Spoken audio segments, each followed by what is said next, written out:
So we know that Alabama head coach Nick Saban has now been with the Crimson Tide for 10 years, and we know that he's pumped out a lot of talent and a lot of guys that you can consider some of the best players in the country. So what we're going to do today, we're going to do the defensive All-Saban team. We're going to have Kevin Scarbinsky and Matt Scalici give us their top picks for the 4 top defensive positions: defensive lineman, linebacker, cornerback, and safety. And since Matt went first on the offense video, I'm going to let you go first here on the defense video, and we're going to start with defensive lineman. Who are you picking as the best defensive lineman to come out of Alabama under Nick Saban? This is a deep roster of defensive linemen to pick from, and they're very diverse too. A lot of different qualities, guys built very differently. So it's kind of a little bit about what do you want in a defensive lineman? What do you want to build your defensive line around?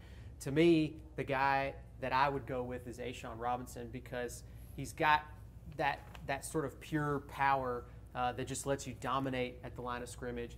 He obviously could get to the quarterback, was very aggressive pass rusher, but also I think the thing that stands out about him to me was he really brought that sort of mean mentality, that nastiness that I think has characterized great Alabama defensive lines. And there's always one guy on the line every year. I think that even when it's media day, everybody's a little bit afraid to ask him a question. Like, he's just always putting out that nastiness. And A'Shawn Robinson just always had a look on his face like he wanted to do something bad, you know? I appreciated him because he looked so much older than a college student. He almost looked like he could have gone to high school with me. Now, that's exaggerating a little bit.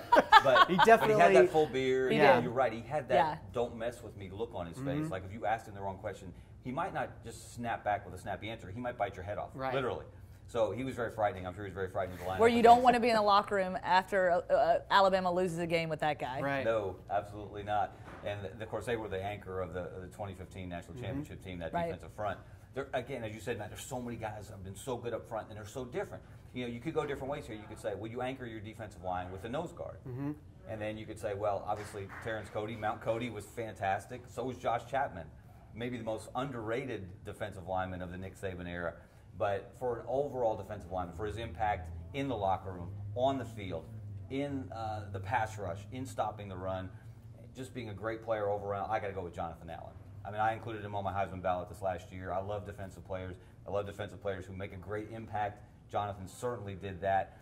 You can't go wrong with A'Shawn Robinson, but if I'm anchoring a defensive front, I want to do it with Jonathan Allen. Also one of the best offensive players on the team, as it happens. That's right. Hey, I mean, could take it to distance at any moment, at a moment's notice. Just give him the ball. I'm surprised they never gave him the ball in the jumbo package on the goal line. Yeah. And the good news is he's going to my Washington Redskins. He should have a long and productive NFL career. Absolutely, and hopefully it's with the Washington Redskins, because we're going to need it. We're going to need it. Okay, Scarbinsky, we'll go with you. We're going to go at linebacker, and of course this is a position that we know that Alabama has just been cycling them through. Who you going with over the last 10 years? Yeah, great player after great player, and again, very different. I mean, you know, inside linebackers obviously have a very different role and responsibility in the Nick Saban defense than the outside linebackers have. Right. But so many guys on the inside have been so good. I mean, Dante Hightower and C.J. Mosley and et cetera, et cetera, et cetera. I'm going to go back to the original, the guy who set the tone at that position, and it was Rolando McClain. Now, we all know Rose had all kinds of issues in his life, had some at Alabama. But in terms of playing football, and playing football at Alabama, and leading the defense, not just making plays himself, not just making it easier for other players to make plays, but calling the defense, understanding Nick Saban's defense. Nobody at that position has done it better than Rolando McClain. And I would like to remember the Rolando I saw on the field at Alabama, and not some of the things that have happened to him since. And I think he might like to, if he could, get in the Wayback Machine and go back to Tuscaloosa and start over. Yeah, I think the thing with these inside linebackers for Alabama is just this sort of pantheon of like great field generals. You know, they're all we're going to end up saying the same things about most of them. Yeah. But the guy that stands out to me as the best example of that guy that you sort of felt was Nick Saban's extension on the field was Reggie Ragland. To me, just a little bit different certainly from Rolando McClain. I think he didn't have that sort of aggressive edge to him, although he certainly was a very tough player.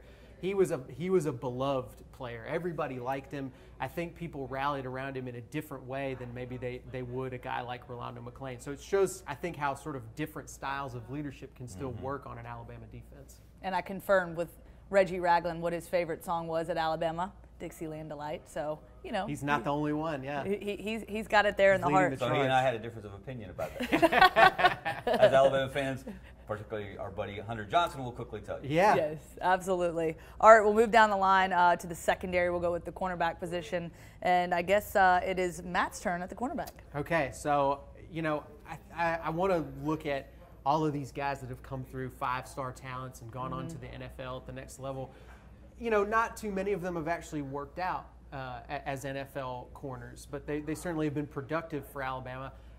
I think what sticks out to me, though, and maybe it's because he sort of overachieved his talent, maybe it's because he did other things besides play defensive back really well, but the guy that jumps out at me at corner that I would want on my team if I was drafting out of this is Javier Arenas. And I think that's a weird pick because look at that. I mean, I think some of it is that, again, he so outplayed his own talent level, but he made a lot of the biggest plays that I can remember for an Alabama cornerback making.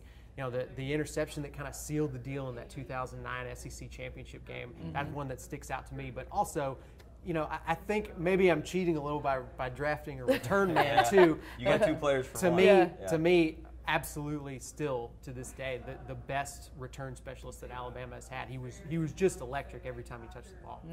When he ran that punt back against LSU in 2007, Saban's first year, and put them ahead, I think 2 scores at the time. That may have been as loud as I've ever heard Bryant-Denny Stadium. I think I'm with you, yeah. That place almost went into orbit. There was so much excitement. It was like, you know, this is happening. This is really happening. Yeah. And LSU was, I think, the #1 team in the country at the time. They ended up going on to win the national championship. He was an incredible player and another go-to guy in the locker room, in the post-game media sessions. He always had something insightful and interesting, sometimes had a little edge to it to say. Have a ton of respect for Javier and what he accomplished. You said overachieving, where he was considered coming out of high school. He was not a 5-star blue chip recruit in any stretch. I believe his only other offer besides Alabama was Florida International. So there is something we can give Mike Shula some credit for. Yeah. Javier Arenas. He may not have even been his primary recruiter, but we'll give Mike some little credit bit there. of credit. Yeah. And look, again, so many good cornerbacks at Alabama, and they haven't had necessarily great NFL careers, but the guy who's probably been the best in the NFL, maybe the best pure cover corner that they've had under Nick Saban is Dre Kirkpatrick. Yeah. You know, he had the size, the length, could cover big, strong receivers, could cover the quicker slot receivers. I would take him if I have to take one cornerback, and you don't let me have Javier Arenas. Who was my first pick? I just right there. Yes. Give me Dre, and I'll be happy. Now I know how NFL teams feel when they're about ready to take the guy they really want, and somebody right before them trades up and gets their man. It's the worst feeling in the world. Okay, so we'll go safety position. Of course, you're the last one to go, so we'll let you pick that safety position. Okay, I'm going to go off the board a little bit, and so many big names at this position as well. There's been an assembly line of talent on the back end, but Nick Saban loves guys who can be leaders, and sometimes those leaders are the middle linebackers. Sometimes they are the free safeties. And the guy that I always will remember fondly as an incredible player who outperformed his recruiting ranking, because he was a walk-on when he first got there, was Rashad Johnson. He came so far in his time at Alabama and really blossomed under Nick Saban. He was the perfect free safety for Nick Saban. He could make the play calls. He could see the play developing. He was as intelligent a football player as I think I've encountered in a long, long time at that program. So I have a ton of respect for him, and just remember him fondly because he was there. He helped set the foundation for what the Nick Saban Alabama program became. He's definitely one of the most humble guys that we'll talk about from any of these All-Saban picks. Very subdued personality, despite the fact that he's now played in the NFL for a good long while. He's still we've interviewed him pretty recently. Just a very down-to-earth guy. I'll go a completely different direction and pick a guy who was incredibly heavily hyped coming into Alabama and completely lived up to it, and that's Landon Collins. He's a guy that was, obviously very heavily pursued, a much talked about recruiting process. Sometimes those guys can be a little bit of a handful when they finally get on campus. And, look, maybe Landon Collins it didn't really show on the field. I think he was an instant contributor. He made big play after big play at Alabama. And has gone on to be very successful in the NFL already. He's making a lot of money for himself. He's an incredibly talented guy who has lived up to that talent, which is to me, it's always fun to see. Underdog stories are great. I also like to see guys who play up to their incredibly high potential, and Landon Collins is that for me. And talk about an independent thinker. When he chose his college, he didn't go with his Nick mother. Saban over his mom. Yes. Yeah. I mean, how strong a personality and independent thinker do you have to be to choose Nick Saban or any football coach over your mom? Especially not to mention, we went around at the national championship game asking the players, who are you more afraid of, Nick Saban or your mother? And most of them said my mom, because I've got to live with my mom the rest of my life. She's the one that has the switch. She's the one that has the belt.